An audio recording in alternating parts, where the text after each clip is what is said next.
Well, the highlight of the meeting at Club Menangle on Friday night is the running of race 5, the free for all, where Captain Ravishing will make his third appearance since resuming from a long spell, now under the care of Jason Grimston. I caught up with his driver, Jack Callaghan.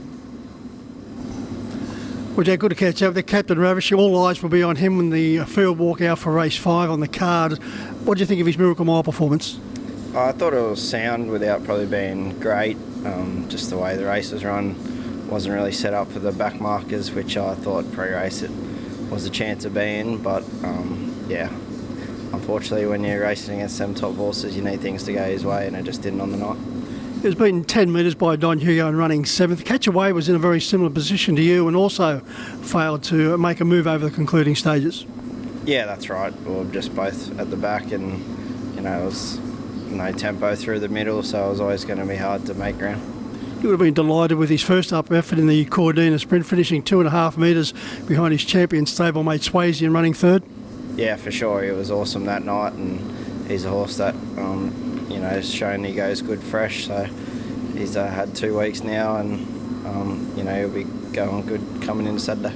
He's now had those 2 runs for Jason and from a spell, so he's just about hitting peak condition. Yeah, you'd expect so. It was no secret that was a bit of a rush for him to get to the Miracle Mile, so to perform as well as he did throughout that carnival was really pleasing, and now he's had a few more weeks to get a bit more fitness under him, and Jace is happy with him and thinks he'll go really good on Saturday. Jack, you've drawn 9 in a field of 9. Do you stamp your authority right from the outset? Yeah, I think so. He looks the class runner in the race, so we might see a bit different tactics this week.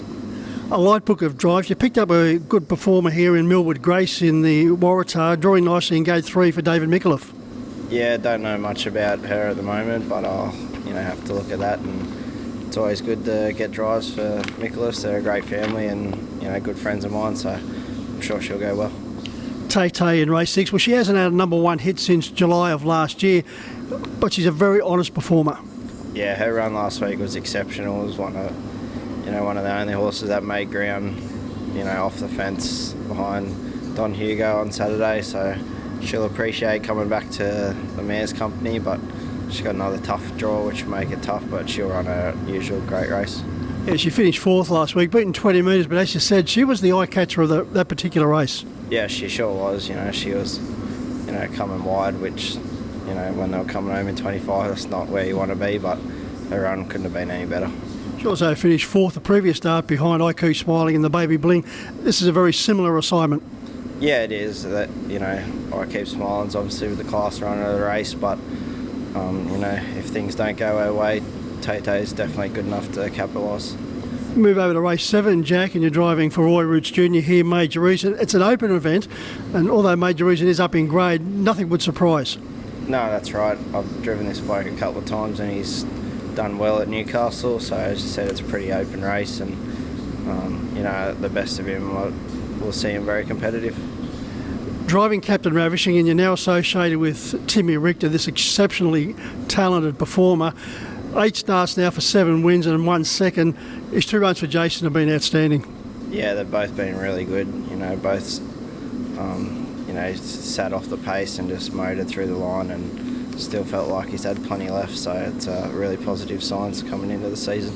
And of course he is well and truly Eureka bound, and that would be a wonderful thrill for you to be able to drive in that particular race.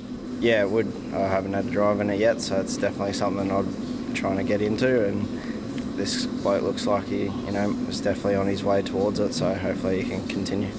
Jake, you had a wonderful association with Spirit of St Louis. Captain Ravishing and Timmy Richter now give you another exciting new chapter in your career. Yeah, that's right. Obviously, in all sports and especially racing, nothing lasts forever, and Spirit of St Louis gave me a great ride for many years, which I'm really thankful for and owe him a lot for my career, but you always got to look to the future, and hopefully these 2 horses can continue on. Well, everyone in harness racing hopes that is the case with Captain Ravishing, who is due for a change of luck, and Timmy Richter himself, he was off the scene for close to 16 months. Yeah, that's right. He had a couple of injuries, and for him to come back and run such a good time and go so good pretty early on in his preparation, it shows good signs for the rest of the year, hopefully. Jake, thanks for your time and good luck on Friday night. No worries, thank you.